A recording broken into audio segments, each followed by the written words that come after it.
Para Gilberto Freire, índios, portugueses e escravos criaram uma nação miscigenada sem paralelos em todo o mundo.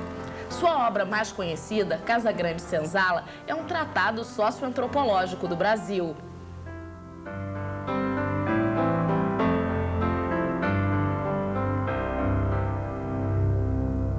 A meta racial quer dizer que o brasileiro já tem um sorrir brasileiro. Você pode identificar o brasileiro por um sorriso que é brasileiro. Você pode identificar o brasileiro por um andar que é brasileiro. Você pode caracterizar o brasileiro por gostos de paladar que são brasileiros, embora para esse gosto de paladar contribuam várias origens raciais, várias origens antropológicas, várias origens culturais. Mas a feijoada, por exemplo, é uma coisa especificamente brasileira. E é um paladar que reúne os brasileiros de todo o Brasil, do norte ao sul, do leste ao oeste. O brasileiro já ama de uma maneira que se pode dizer brasileira, através do seu lirismo sexual, amoroso, que a música brasileira reflete de um modo tão expressivo.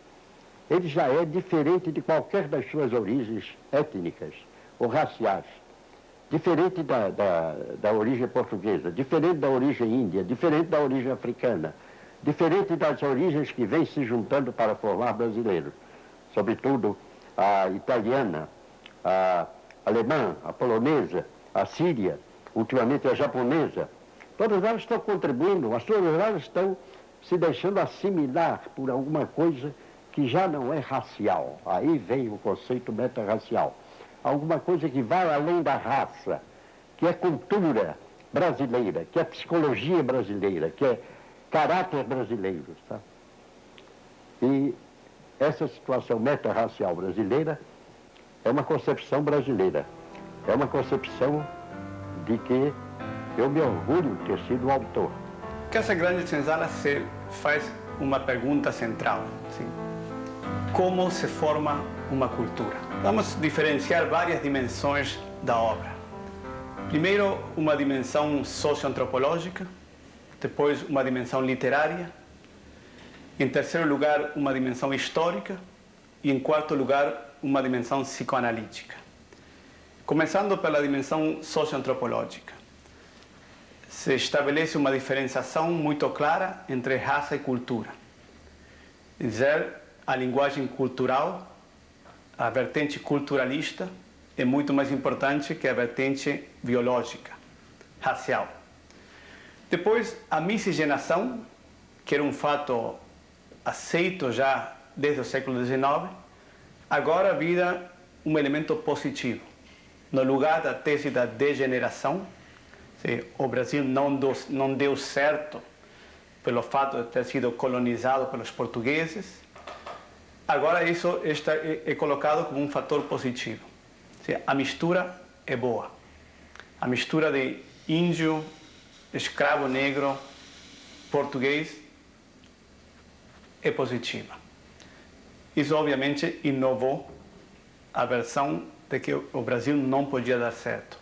O que coloca a Casagrande Senzala é o grande triunfo de uma cultura híbrida tropical. A primeira grande civilização tropical no Novo Mundo. Escrita em 1933, Casagrande Senzala e a afirmação de que somos todos mestiços abriu para esse pernambucano de Apipucos as portas do mundo.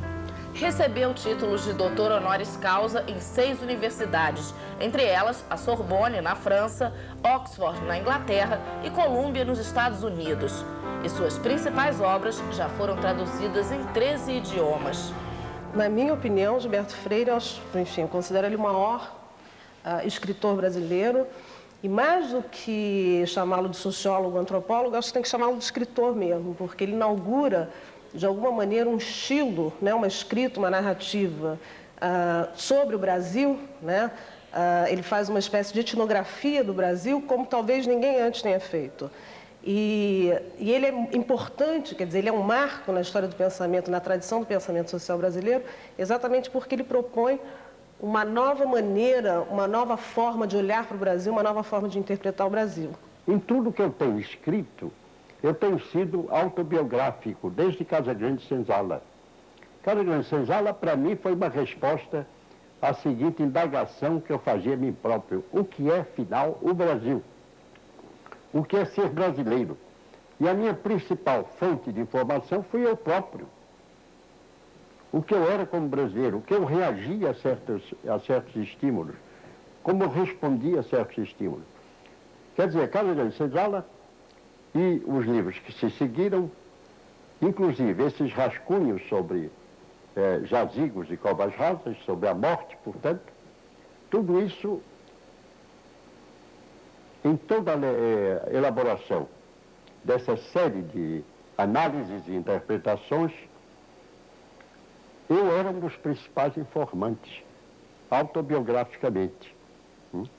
De modo que o meu medo da morte, a minha atitude para com a morte, estavam como parte integrante dessa autoanálise brasileira, que não deixava de ser uma autoanálise também individual ou pessoal.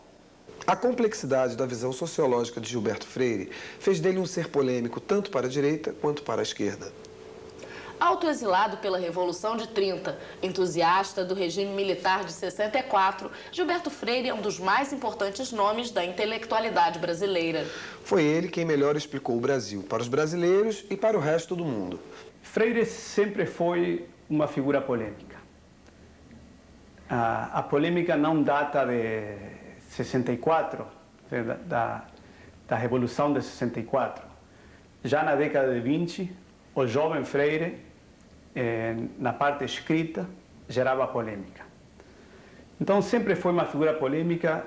Essa é uma herança do modernismo. O modernismo vai colocar o lugar do humor, o lugar da oralidade e até do escândalo, sobretudo na parte da escrita. Freire é herdeiro desse lado do modernismo. Ele tenta, em parte, escandalizar a visão do fim do século, burguesa. E, nesse sentido, ele vai sempre causar polêmica ao longo das décadas, até a morte. Obviamente, no contexto da cultura brasileira, essa polêmica fica mais clara a partir de 64. E a partir do grande triunfo do marxismo no contexto universitário. Freire vai ser, de muitas maneiras, ignorado na década de 70, na década de 80, e vai voltar a ser lido na década de 90, principalmente por motivos ideológicos. Bom, ele tem uma visão naturalmente universal, histórica. E o segundo aspecto que eu acho importante é justamente a ideia de cultura, especialmente na discussão histórica. Existe uma linha de pesquisadores na França, especialmente a chamada Escola de Anales, que historiadores que têm trabalhado sobre temas de história social e cultural. E Freire abriu uma série de temas nessa área. Por exemplo, a história da infância, a história do menino no Brasil, foi um dos primeiros que escreveu sobre isso. Hoje é um tema importante, a história da vida privada, que existem coleções sobre isso. Então, ele tem aberto esse tipo de problemáticas, entre muitas outras. Eu creio que o Criador tem que ter os seus momentos de solidão. Mas, no meu caso, eu tenho sido um homem muito mais solidário do que solitário.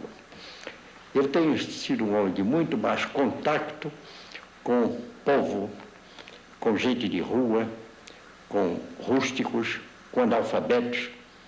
Eu prezo muito os analfabetos e creio que tenho aprendido muito dos analfabetos, do que um homem que se limite a contatos com gente elegante, fina, ou da chamada socialmente importante.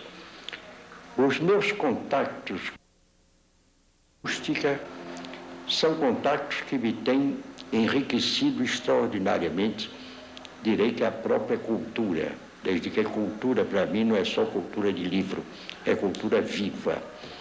A minha própria linguagem, a minha língua literária é uma língua que se distingue por ser inacadêmica e até antiacadêmica.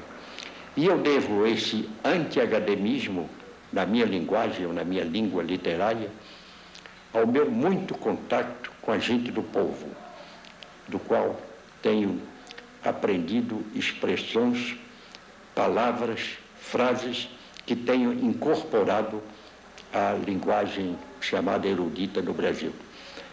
De modo que eu devo ao fato de ter sido muito mais um solitário que um solitário, sem ter deixado, repito, de prezar a solidão nos momentos mais criativos da minha atividade literária ou artística, eu tenho sido muito mais um solidário do que um solitário.